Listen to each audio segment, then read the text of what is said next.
Hey guys, it's Anissa dan kali ini kita akan ngebahas suatu kerajaan yang mungkin kalian familiar dan mungkin terkenal nih guys. Yes, kita akan ngebahas Khmer Kingdom. Itu nggak apa lagi, upgrade pengetahuan kamu di @now @knowledge.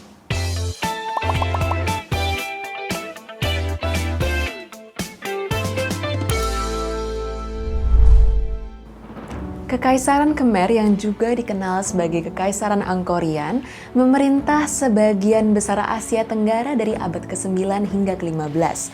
Jika Sobat AdSense mungkin familiar dengan kerajaan Khmer, mungkin kita juga akan teringat akan Angkor Wat, kompleks bangunan keagamaan terbesar di dunia yang terletak di Angkor.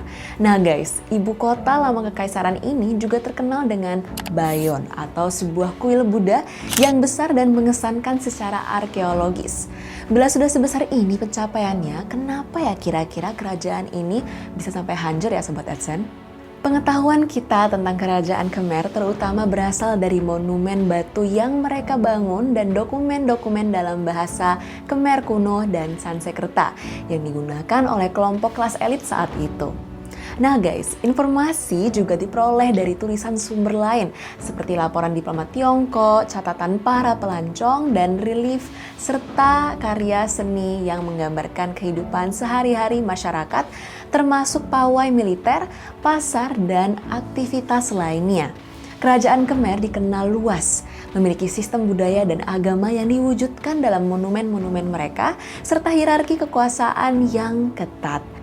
Pendiri kerajaan Khmer, Jayavarman II, adalah tokoh kunci yang menaklukkan banyak raja di wilayah tersebut nih guys, dan menyatakan dirinya sebagai Deva, Raja Kambuja atau Raja Kerajaan Khmer pada sekitar tahun 790 Masehi.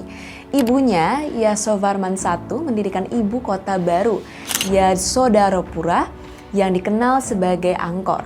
Meskipun awalnya beragama Hindu, penguasa-penguasa awal Khmer juga toleran terhadap agama Buddha dan bahkan membiayai biara-biara Buddha. Meskipun agama Buddha tidak menjadi dominan sampai abad ke-12, namun kedua agama tersebut saling berpengaruh dan berubah seiring berjalannya waktu. Negara Khmer bahkan sering mengubah situs keagamaan mereka dalam mencerminkan tren keagamaan raja saat itu, yang meskipun situs-situs itu sendiri tetap tidak berubah secara fisik.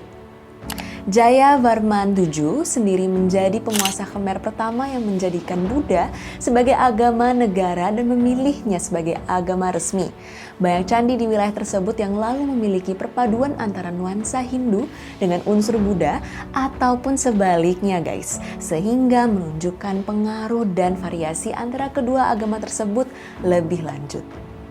Meskipun dua raja Khmer seterusnya berturut-turut menganut filosofi Buddha, namun peralihan ajaran dari Buddha Mahayana ke Buddha Theravada tidaklah sepele. Mahayana mengajarkan konsep bodhisattva, yaitu individu yang berusaha untuk mencapai pencerahan untuk kebaikan semua makhluk. Bodhisattva dianggap memiliki belas kasihan yang luas dan berkomitmen untuk membantu makhluk lain mencapai pencerahan. Sementara itu, Theravada dikenal sebagai ajaran orang-orang tua atau ajaran yang lebih tua yang bersifat cenderung lebih ortodoks. Theravada menekankan pencapaian pencerahan individu untuk membebaskan diri dari siklus kelahiran, kematian, atau samsara. Pencerahan dipandang sebagai pencapaian individu yang memerlukan upaya pribadi dan pemahaman mendalam tentang ajaran Buddha. Meskipun lebih dari 90% penduduk Kamboja menganut agama Buddha Theravada saat ini, namun tetap masih ada signifikansi unsur Hindu yang dipertahankan oleh beberapa orang, terutama di pedesaan. Toleransi beragama ini yang juga berfungsi sebagai taktik diplomasi yang efektif bagi Kekaisaran Khmer, terutama mengingat mereka berada di antara India dan Tiongkok, dua pusat ajaran agama yang berbeda, serta berlokasi di sepanjang jalur perdagangan yang sibuk di antara keduanya. Nah, sebelum Suryavarman II menjadi kaisar, Kekaisaran Khmer mengalami masa kekacauan dengan 3 orang kala itu yang mengklaim diri sebagai penguasa yang bersatu. Namun, Suryavarman II muncul sebagai seorang pemimpin yang kuat, dan setelah memenangkan beberapa pertempuran besar, ia berhasil menyatukan wilayah Kamboja di bawah kekuasaannya. Dia menetap di ibu kotanya, Yasodarapura, dan mulai membuat hukum standar serta memperluas wilayahnya. Selain itu guys, Suryavarman II adalah raja pertama yang secara resmi menjalin hubungan diplomatik dengan Tiongkok yang membantu dalam pencatatan sejarah tentangnya.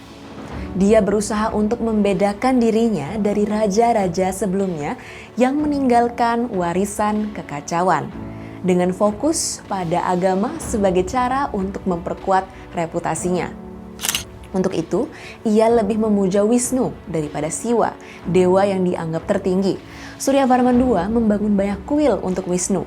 Beberapa di antaranya masih berdiri hingga sekarang di wilayah timur laut Thailand seperti Phnom Rung dan Rimach. Angkor Wat, monumen keagamaan terbesar di dunia, adalah pencapaian monumental bagi Kekaisaran Khmer. Awalnya dirancang sebagai makam untuk Suryavarman II, Angkor Wat kemudian didedikasikan untuk Dewa Wisnu dan kemudian diubah menjadi kuil Buddha pada abad ke-12. Meskipun Angkor Wat belum selesai dibangun pada masa pemerintahan Suryavarman II, namun monumen ini guys secara tak terbantahkan mencatatkan sejarah sebagai karya penting dari seorang raja berpengaruh. Setelah kematiannya, Kekaisaran Khmer mengalami periode kekacauan yang berlanjut hingga pemerintahan Jayavarman VII. Sebagai raja pertama yang menjadikan agama Buddha sebagai agama resmi negara, Jayavarman VII dianggap sebagai raja radikal dengan klaim tahta yang kala itu masih lemah. Dia bahkan sempat memimpin pasukan pertahanan Khmer melawan serangan dari Champa yang kala itu berhasil mengusir mereka dan mengklaim kembali wilayah Khmer. Meskipun detail tentang periode ini tidak banyak tercatat secara historis, namun para sejarawan percaya bahwa mungkin ada negosiasi lain dalam menentukan pewaris tahta Khmer kala itu. Jayavarman VII kemudian membangun kembali infrastruktur dan mengubah tata kota serta memusatkan perhatiannya pada pembangunan kuil, jalan, jembatan, dan waduk. Meskipun masih ada ketidakpastian tentang legitimasinya sebagai raja, namun pemerintahannya berhasil membawa perubahan sosial dan infrastruktur yang signifikan bagi Kekaisaran Khmer. Banyaknya bangunan yang dibangun dari struktur kurang baik menjadi faktor utama dari tidak adanya bukti arkeologis yang bertahan lama. Namun, proyek-proyek pembangunan yang sukses di masa pemerintahannya pernah tercakup dalam pembangunan rumah sakit dan sistem kanal serta waduk yang luas kala itu. Populasi penduduk yang besar di Angkor memang menimbulkan masalah ekologi serius, seperti misalnya kelebihan populasi dan erosi tanah. Kondisi ini guys bahkan diperparah dengan pembukaan lahan hutan untuk pertanian. Ekspansi pertanian yang besar meningkatkan erosi dan menyebabkan penurunan produksi pangan, serta memberikan tekanan ekonomi besar bagi masyarakat. Kekeringan yang signifikan ini pernah terjadi pada pertengahan abad ke-14 yang juga memengaruhi keruntuhan Angkor. Berbagai faktor lainnya seperti perang dengan Ayutthaya, konversi agama resmi ke Buddha Theravada, serta adanya faktor perubahan iklim menyebabkan penurunan populasi penduduk yang akhirnya menjadi dasar dari keruntuhan kerajaan tersebut. Meskipun catatan sejarah tentang Angkor masih terbatas, namun keputusan kelas penguasa untuk memindahkan ibu kota mereka ke Phnom Penh menunjukkan adanya pergeseran dari sektor pertanian ke perdagangan maritim. Hanya saja, kendala lain seperti misalnya kekeringan dan adanya faktor geopolitik serta ekonomi menjadi penghambat dari stabilitas politik dalam negeri. Meskipun demikian, Kamboja terus berkembang menjadi negara independen setelah keruntuhan Angkor dan tetap menjadi objek kekaguman atas pencapaian sejarahnya hingga saat ini. Nah, gimana Sobat AdSense? Seru banget kan ceritanya? Jangan lupa untuk follow semua media sosial @adsense.id. Sampai jumpa di tema menarik di episode berikutnya. Salam pintar!